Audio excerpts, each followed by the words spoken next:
আচ্ছা দাদা, বর্তমান সময়ে কিছু দোকানদার তোমাকে নিয়ে ভুলভাল কথা বলতে চাইছে বা বলছে, বা তোমাকে কন্ট্রোভার্সির মধ্যে জড়াতে চাইছে, তো তুমি এই নিয়ে কি বলতে চাও? দাদা দেখো, সাম্প্রতিক আমি যে বছর ধরে সোশ্যাল মিডিয়ার মধ্যে আছি, আমি কখনো কোনো কন্ট্রোভার্সির মধ্যে জড়াতে চাই না।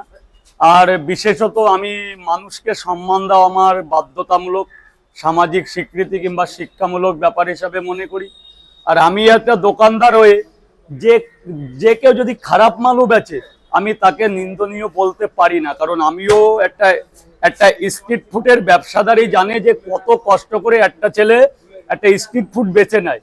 যখন তার একদম লেভেল জিরো চলে আসে, যেমন আমার জীবনে আমি কিন্তু শিক্ষিত, তবু আমি বড়াই করে বলছে না, উচ্চ মাধ্যমিকে কিন্তু আমি পল সায়েন্স নিয়ে পড়েছি। আইটিআই কিংবা একটা ভালো জায়গার ইচ্ছা ছিল, হয়তো পারিবারিক সামর্থ্য ছিল না, বাবার অসুস্থতার কারণে আজকে আমি এই স্ট্রিট ফুড বেছে নিয়েছি। কিন্তু একটা একটা বুড়ো বয়স্ক লোক যদি স্ট্রিট ফুডে বসে ঘোলও বিক্রি করে, তাকে কোনোদিনও নিন্দনীয়তার মধ্যে ফেলতে নেই। সে কিন্তু অত্যন্ত দায়ে একটা রাস্তার পরে বেছে নেয়। রাস্তা যে বেছে নেয় তার মতো নির্মলোক মানে হয় না। তো আমরা হলাম পশ্চিমবঙ্গের অগণিত কিছু লোক, সামাজিক স্বীকৃতি শিক্ষামূলক কাগজ আছে, দাঁড়ে দাঁড়ে ঘুরেছি, কোনো কিছু নেই, না পেরে আমাদের কোনো একটা জায়গা বেছে নিতে হয়েছে। আজকে যদি বাবার অর্থ সম্পদ থাকতো, এই লোকেশনটা দেখো, এইরকম জায়গা দাঁড়িয়ে কি আমি পাওয়াটা ব্যস্তাম। কিন্তু ভগবানের কাছে বিশেষ আমার কৃতজ্ঞতা, সেই দিনটা আমার জীবনে কোনো দুঃখ এসেছিল বলে আজকে এই অগণিত মানুষের ভালোবাসা পেয়েছি। মানুষ আমাকে ভালোবেসেছে। তো একটা কথা জানো, রাজু রাজু রাজু রাজু যে যাই বলো, রাজুর বিকল্প কেউ হবে না। তো অতএব যে যেমন শিখেছে সে তেমন বলে।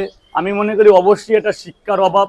তো আমি এটুকু, এছাড়া আমার আর বলার কিছুই নেই। তুমি যে বললে যে রাজু রাজুই থাকবে 100 বার। তাহলে যেসব ব্লগাররা তোমাকে নিয়ে কন্ট্রোভার্সি করছে, এটা বাজে ওটা বাজে, রাজুদার ব্যবহার ভালো, তুমি কিছু বললে? দেখো, কিছু তো ছাপড়ি থাকে, আমি অন ক্যামেরায় বলছি, একটা সমাজেও তো কিছু ছাপড়ি থাকে। তো 10টা লোকের মধ্যে 2টো ছাপড়ি থাকবেই, তো এই ছাপড়িদের নিয়েও চলতে হবে। তো চেষ্টা করব কখনো তাদের মানুষ করার, যে ভালো, তাদের অনেক লোককে তো ভালোবাসা দিয়ে মানুষ করেছি, তো সেই ছাপড়িগুলোকেও চেষ্টা করব মানুষ করার জন্য। অন্তত আমার কাছে এসে জন্য তারা ভালো, যারা কন্ট্রোভার্সি করে তারাও আবার আমার কাছেই আসে। তো চেষ্টা করব তাদের জন্য ভালো পথে নেওয়া। শেষ কথার এক কথা কি জানো, তুমি তো কাউকে বলোনি যে তোমার কাছে আসতে, কখনো না। যাদের দরকার ছিল তোমার কাছে সবাই প্রচুর লোক এসছে। আবার যারা তোমার নামে বদনাম করছে, এই দোকানে ওই দোকানে গিয়ে আবার দরকার পড়বে আবার আসবে, লিস্টটা ডাউন হবে, তখন আবার আসবে। তখন বলতে হবে যে ছাপড়ি চলে এসছো, করো করো, আমার কোনো বাধা নেই। আমি কখনো যাব না। আর বিশেষ করে কোনো দোকানদারের নামে, আমি একটা স্ট্রিট ফুডের দোকানে আর একটা দোকানের বদনাম, নিন্দনীয় কথা কখনো বলতে নেই। এগুলো সামাজিক স্বীকৃতির মধ্যে পড়ে না। আমি আমার ব্যবসা করছি, আমি কিন্তু যদি পরোটালা থাকে শিয়ালদা প্ল্যাটফর্মে, আমার জাত ভাই আছে 21খানা, কন্ট্রোভার্সি কিন্তু মানে আমাদের পরোটা 21টা। আমি যদি ঝড় তুলি, আমি যদি কালবৈশাখী তুলি, সে ঝড় কিন্তু থামবে না। সে যে জায়গা হোক, যে জায়গার ছেলে হোক, যে ওয়েস্ট বেঙ্গলের যে স্ট্রিট ফুডের যে খাবার বিক্রেতা হোক, আমি ঝড়টা তুলছি নাকি, আমি চুপচাপ আছি। আমি যদি ঝড় তুলি, তা কিন্তু কেউ, এই ঝড়ে কিন্তু সব উড়ে ছাই হয়ে যাবে, ভস্ম হয়ে যাবে। আমি চুপচাপ আছি। আমি আমাকে মানুষ ভালো বলে ভালোবাসে, আমি সেই ভালো জায়গাটা দেখাতে চাই, ব্যাস। তোমার কি মনে হয় একটা দোকানদার হয়ে আরেকটা দোকানদারের নামে এরকম বদনাম করে কি কাস্টমারের ভালোবাসা পাওয়া যায়? না, কখনো পাওয়া যায় না। এবং মানুষ কদিন ভালোবাসবে? একদিন, 2 দিন। রাজুর মতো অগণিত লোক ভালোবাসবে না।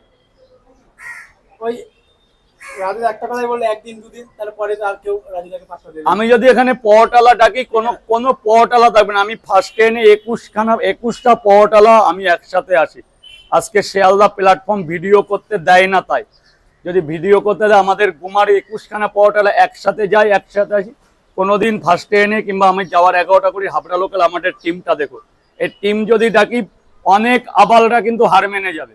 অনেক আবালরা, ওই শব্দের আমি আবাল বলে পড়ে যাচ্ছি, যাদের কোনো শিক্ষাগত যোগ্যতা নেই, যাদের কোনো ধর্মীয় মর্যাদা নেই, তারা মা বোনকে সম্মান করতে পারে না, তাদের আমি বাঙালি হয়ে আবাল বলা ছাড়া আমার মুখে কিছু আসলো না। অতএব গুড বাই, যে যা বলে বলে যাক।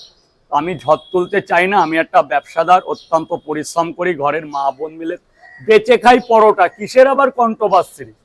আমার পরোটা কালকে না নিয়ে আসলে আমার ঘরে হাঁড়ি জ্বলবে না, তাহলে আমার আবার একদিন বসে গেলে আমার এতটা ডাউন হয়ে যায়। তাহলে শেষে তুমি বলতে চাইছো তুমি সবাইকে আসতে বলো, আবার কাউকে আসতে বলো না, না, যার যখন দরকার সে তখন আসবে, সে তখন সবার যার জন্য আসতে যা হবে। মন চায়, কেউ আসলেও আসবে, না আসলে না আসবে, কিন্তু আমার কাস্টমার হচ্ছে আগে।